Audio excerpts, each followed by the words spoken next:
बिहार चुनाव में हिंसा की खबरें लोगों को सकते में डाल दे रहा है और लगातार एक के बाद एक कई ऐसी घटनाएं हो रही हैं जिसके बाद ऐसा लग रहा है कि इस वक्त बिहार चुनाव रक्त रंजित होता दिख रहा है।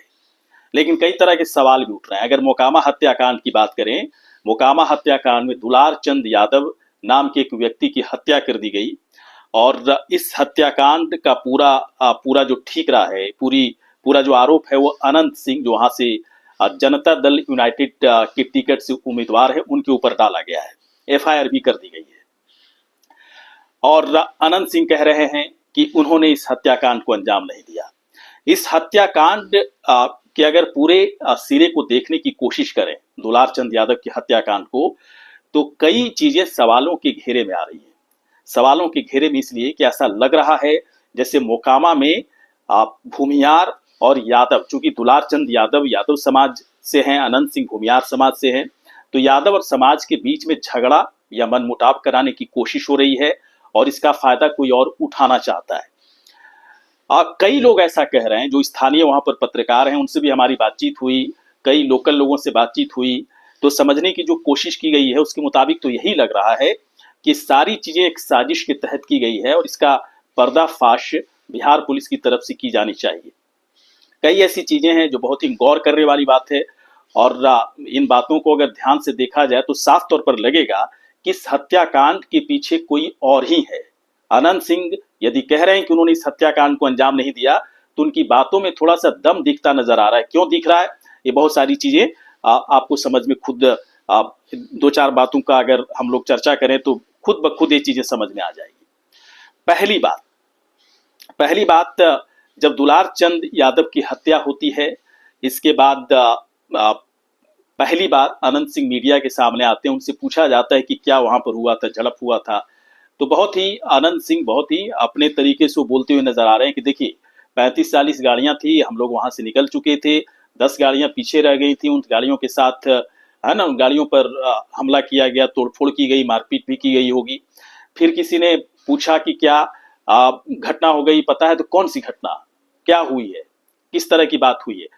एक तरह से जब दुलार चंद यादव की हत्या की गई, हत्या की खबर तक उन्हें पता नहीं थी कि ऐसा भी हुआ है और उनके चेहरे को देखकर साफ तौर पर लग रहा था कि वाकई में इस घटना से वो अनभिज्ञ है कि ऐसा भी कुछ हो गया। यहां से अगर इस वीडियो और उनके मीडिया के सामने दिए गए बाइट पर अगर भरोसा करें तो ऐसा लगता है कि अनंत सिंह इस हत्याकांड में है ही नहीं कहीं। दूसरी बात, हाँ ना, दूसरी बात को भी समझने की कोशिश की है। वहां से 3 उम्मीदवार मुख्य तौर पर हैं और तीनों पर कुछ ना कुछ चीजें सामने आ रही है और वहां पर जनता दल यूनाइटेड से अनंत सिंह हैं, आरजेडी की तरफ से सूरज भान की पत्नी वीना देवी वहां से खड़ी हैं और जन सुराज की तरफ से वहां पर प्रत्युष प्रियदर्शी उम्मीदवार वहां से खड़ा है। और उसके बाद इस हत्याकांड के तुरंत बाद एक वीडियो है ना, एक वीडियो बनाते हुए एक युवक दिखता है जिसका नाम प्रत्युष प्रियदर्शी है, जनसुराज का वो उम्मीदवार है। वो कहता हुआ दिख रहा है, जनसुराज का उम्मीदवार प्रत्युष प्रियदर्शी धमकी देते हुए दिख रहा है कि डरते नहीं है, देख लेंगे तुम लोग को। पीछे से कुछ लोग कह रहे हैं कि देखिए फायरिंग हो रही है, यहाँ पर पत्थरबाजी हुई है, मारपीट की गई है दुलार चंद यादव के साथ, लेकिन वो खुद अपना चेहरा दिखा रहा है, उस पूरे वीडियो में अपना चेहरा दिखा रहा है। आसपास फायरिंग होने की जो बात का दावा किया जा रहा है उसकी आवाज तक नहीं आ रही है। आसपास वहां मारपीट हुई होगी, गाड़ियों को तोड़फोड़ की गई होगी, तो गाड़ियों का फुटेज वो नहीं दिखा रहा है, सिर्फ वो खुद को दिखा रहा है, खुद का चेहरा सामने लाकर बता रहा है कि देखिए यहाँ पर इस तरह से हुआ है, आनंद सिंह के लोग आकर के यहाँ पर मारपीट किए हैं, गुंडाई किए हैं। लेकिन वो बाल को सही करते हुए, चेहरे को सही करते हुए, खुद को बहुत ही रिलैक्स रखते हुए सारी चीजों को बढ़ा चढ़ाकर ऐसा लग रहा है कि पेश करने की कोशिश प्रत्युष प्रियदर्शी जो उनका नाम है उनकी तरफ से किया जा रहा है। इस वीडियो को देखने के बाद ऐसा लग रहा है कि सब कुछ मामला सामान्य सा दिख रहा है। दुलार चंद यादव की हत्या हो जाती है, उसके बाद भी चीजें बहुत सामान्य सी दिख रही है, फायरिंग हो रही है, बहुत चीजें सामान्य दिख रही है, कोई भगदड़, कोई घबराहट सी नहीं दिख रही है जनसुराज के समर्थकों के बीच में, आसपास के लोगों को दिखा नहीं रहा है। गाड़ियों के साथ अगर तोड़फोड़ की गई तो गाड़ियों की तस्वीर क्यों नहीं दिखाई जा रही है। इस सारी चीजों, उस वीडियो को देखने के बाद ऐसा लग रहा है कि इस वीडियो में सब कुछ सामान्य सा ही दिख रहा है। यहां से भी ऐसा लग रहा है कि जैसा बताया जा रहा है वैसा है नहीं। तीसरी चीज मैं आपको बता दूं कि कोई भी उम्मीदवार किसी भी पार्टी से अगर खड़ा है तो इतनी बड़ी फजीहत वो मोल नहीं ले सकता कि चुनाव के वक्त वो किसी की हत्या करवा दे। और अनंत सिंह मुझे नहीं लगता है कि इतनी बेवकूफ़ी उनकी तरफ से हो सकती है कि वो चुनाव के वक्त किसी की हत्या करवा दें। हत्या का आरोप उनके ऊपर लग चुका है और अगर किसी की हत्या कोई करा देता है, समझ सकते हैं कितनी बड़ी बात हो जाएगी। मतलब चुनाव का पूरा लेखा जोखा ही खराब हो जाएगा और सारी चीजें आपके समीकरण के खिलाफ चली जाएंगी। कोई भी उम्मीदवार इस तरह का रिस्क ले ही नहीं सकता है। अनंत सिंह भले कह रहे हो कि सब कुछ सूरजभान सिंह की तरफ से करवाया गया है, लेकिन हमें ऐसा लगता है कि यहाँ पर ना तो अनंत सिंह ना ही सूरजभान सिंह की तरफ से इस घटना को अंजाम दिया गया होगा, क्योंकि ये दोनों ही राजनीतिक रूप से इतने कमजोर नहीं हैं और अपना फायदा नुकसान बेहतर तरीके से दोनों ही समझते हैं। और यही वजह है कि इस पूरे हत्याकांड को एक साजिश की तरह साजिश की बू यहाँ से आ रही है। ऐसा लग रहा है कि दुलार चंद की हत्या किसी और ने कर दी, बहुत आराम से करके वो निकल लिया वहां से, या फिर इस हत्याकांड को ऐसे दिखाने की कोशिश हो रही है कि अनंत सिंह खुद आए, जैसा कि आरोप शुरू में लगाया गया था कि अनंत सिंह खुद आए और अपने हाथों से उन्होंने गोली मारी है, जबकि ये सारी चीज बाद में खारिज होती नजर आ रही है। आनंद सिंह वहां पर थे ही नहीं, बहुत पहले वहां से निकल चुके थे।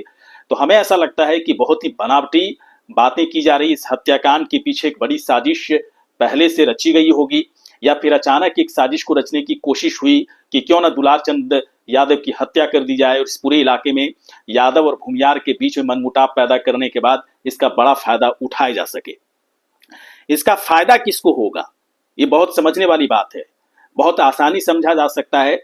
और मुझे ऐसा लगता है कि इस पूरे मामले में आप पुलिस के उस बयान को भी काफी महत्व देने की जरूरत है। जब पुलिस की तरफ से कहा गया कि झड़प तो हुई है, झड़प हुई है, इसमें कोई दो राय नहीं है, लेकिन गोलीबारी हुई है नहीं हुई है, फायरिंग हुई है नहीं हुई, इस बारे में अभी तक पूरी तरह से बात साफ तौर पर नजर नहीं आ रही है। मतलब पुलिस का वो बयान और उस वीडियो में जिसमें प्रत्युष प्रियदर्शी कहता नजर आ रहा है कि उसके बैकग्राउंड से आवाजें आ रही हैं कि फायरिंग हो रही है ना, उस बयान में बहुत ही विरोधाभास है। यानी कि पुलिस के इस बयान को भी महत्व देने की जरूरत है। तो इस हत्याकांड, दुलार चंद यादव के हत्याकांड में ऐसा लग रहा है, मुझे भी ऐसा लग रहा है कि एक साजिश के तहत इस हत्याकांड को अंजाम दिया गया है।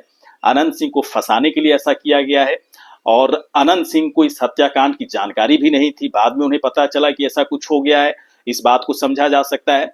दूसरी चीज है कि पुलिस इतनी बेवकूफ नहीं होती है, पुलिस के पास पूरी थ्योरी होती है और आपके कह देने से पुलिस इस बात को मान नहीं लेगी कि अनंत सिंह ने हत्या कर दी या फिर सूरजभान की गैंग की तरफ से हत्या कर दी गई, या फिर प्रत्युष प्रियदर्शी जो कह रहे हैं उसी बात को सच मान लिया जाएगा, ऐसा तो है नहीं।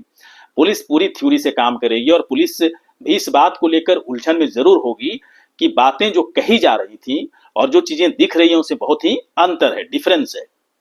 जिस तरह से हत्याकांड को अंजाम दिया गया, दुलार चंद के साथ मारपीट, कहा गया कि मारपीट पहले की गई, लेकिन जब उनकी बॉडी को जब देखने, अगर आप देखे होंगे तो उनके गले में जो फूल की माला लगी हुई थी बहुत ही आराम से, वैसे ही बिना किसी, है ना, अगर किसी के साथ मारपीट की जाती तो माला टूट गया होता, लेकिन माला उनके गले में पड़ा हुआ है।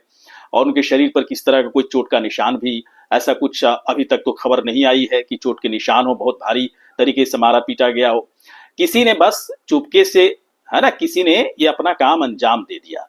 जिस गाड़ी में बैठे थे, एक बात और भी बहुत हैरानी होती है कि जिस गाड़ी में दुलार चंद यादव बैठे हुए थे वो गाड़ी जन स्वराज की गाड़ी थी, तो उस गाड़ी के साथ तोड़फोड़ की गई होगी, उस गाड़ी का विजुअल होना चाहिए लोगों के पास, उस गाड़ी में तोड़फोड़ की गई होगी। और जब तोड़फोड़ की गई उस गाड़ी में, तो और बाकी लोग क्या कर रहे थे उसका कुछ है, उसको कुछ सबूत है? तो कुछ भी नहीं है। सीधे बस ये हल्ला कर दिया गया, ये जोर जोर से बोला गया कि दुलार चंद यादव की हत्या कर दी गई और खुद अनंत सिंह ने गोली मारी है, अनंत सिंह के लोग ने गोली हत्या कर दी। खुद जो दुलार चंद सिंह यादव के जो परिवार हैं वो भी इस तरह के आरोप लगाते नजर आ रहे हैं। बहुत बहुत बड़ी साजिश इस पूरी हत्याकांड में दिख रही है। इस साजिश का पर्दाफाश होना चाहिए, है ना, बहुत जरूरी पर्दाफाश होना चाहिए, क्योंकि अनंत सिंह के ऊपर जो आरोप लग रहे हैं उन आरोपों की सच्चाई तक जाने की जरूरत है, क्योंकि अनंत सिंह वहां से चुनाव लड़ रहे हैं। कल की डेट में जनता के वो प्रतिनिधि बनेंगे, तो क्या क्या अगर किसी व्यक्ति के ऊपर हत्याकांड है ना, हत्याकांड देने का अगर सही में किस तरह का आरोप लग रहा हो, तो क्या ऐसे व्यक्ति को आगे बढ़ाने की जरूरत है? तो बिल्कुल नहीं है। अगर जिस किसी ने भी इस हत्याकांड को अंजाम दिया है, उस व्यक्ति को सामने लाकर खड़ा करने की जरूरत है, क्योंकि बहुत सारी चीजें ऐसी हैं जो समझ से परे है। अनंत सिंह जो कह रहे हैं, उनकी बातों में थोड़ा सा दम भी नजर आ रहा है कि वो उन्होंने करवाया ही नहीं है। और बात भी सही है कि चुनाव के वक्त में कोई प्रत्याशी किसी की हत्या क्यों करवाएगा? कितनी बड़ी फजियत वाली बात है, वो करवा ही नहीं सकता। ऐसा हो ही नहीं सकता। कोई नहीं सोचता है कि मैं वो चुनाव लड़ रहा हूं और हम किसी की हत्या करवा दें। कितनी बड़ी फजियत, कितना बड़ा कानूनी पचड़े में फंस सकता है, उसका कितना बड़ा नुकसान हो सकता है। इसलिए इस हत्याकांड के पीछे बड़ी साजिश की बू आ रही है, और पुलिस को भी शायद समझ में ये चीजें आ गई होगी। कई थ्योरी पर पुलिस काम कर रही होगी इस वक्त, और बहुत ही जल्द हमें लगता है कि 24 घंटे से लेकर के 72 घंटे के बीच में इस पर से पर्दाफाश इसका हो जाएगा कि इस हत्याकांड के पीछे है ना किसकी स्क्रिप्ट लिखी गई थी, कौन जिम्मेदार लोग हैं इसके, और जो जिम्मेदार हैं उसको तुरंत लाकर सामने खड़ा करना चाहिए कि इस व्यक्ति ने दुलार चंद यादव की हत्या कर दी, और सिर्फ इसलिए कर दी कि इस इलाके में, मोकामा के इलाके में भूमियार और यादव के बीच में मनमुटाव पैदा किया जा सके और इसका बड़ा फायदा चुनाव में लिया जा सके। ये पूरी तरह से संकेत किधर जा रहे हैं कुछ भी कहा नहीं जा सकता अभी, लेकिन कोई भी हो सकता है। इस तरह का फायदा उठाने के लिए कोई भी हो सकता है। किसी व्यक्ति के ऊपर कोई निशाना नहीं साधा जा सकता, लेकिन पुलिस का पूरी तरह से काम रह गया है। पुलिस इस बात की सोच विचार करेगी कि गोली कैसे लगी, राइफल से मारी गई, पिस्टल से मारी गई, कितना डिस्टेंस रखा गया गोली मारने के लिए।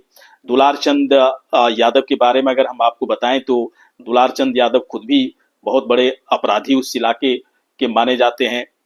एक बड़ा आपराधिक पृष्ठभूमि इनका रहा है, और इस वक्त वो आरजेडी के चुनाव प्रचार में लगे हुए थे, लेकिन जन सुराज के साथ वो क्या कर रहे थे, ये भी एक बड़ा सवाल है कि जब आरजेडी से उनका चुनाव प्रचार करना था, आरजेडी के यानी कि वीणा देवी के फेवर में प्रचार करना था, तो उस वक्त वो जन सुराज की गाड़ी में क्या कर रहे थे, प्रत्युष प्रियदर्शी के साथ क्या कर रहे थे। ये तमाम ऐसे सवाल हैं जिसकी गुत्थी सुलझाने का काम पुलिस के पास इस वक्त है, और बहुत ही जल्द इसकी गुत्थी सुलझनी चाहिए, क्योंकि इस हत्याकांड को जिस तरीके से अंजाम दिया गया है, इसमें पूरी की पूरी इसमें ऐसी आशंका व्यक्त की जा रही है कि एक बड़ी साजिश इसमें रची गई है। साजिशकर्ता कौन है, कौन इस तरह का षड्यंत्र रचा और मोकामा को एक जातिगत आग में धकेलने की कोशिश कर रहा है, इस बात का खुलासा होना चाहिए। आपको क्या लगता है, मोकामा में दुलार चंद यादव की जो हत्या की गई, उसके पीछे का असली मकसद क्या हो सकता है? यदि इसका जवाब कुछ आपको समझ में आ रहा हो तो कमेंट बॉक्स पर जाकर अपनी राय आप रख सकते हैं। आपको हमारा ये वीडियो कैसा लगा, अच्छा लगा हो तो तुरंत आप हमें सब्सक्राइब करें, लाइक करें, शेयर करें, साथ ही साथ कमेंट भी करें। नमस्कार।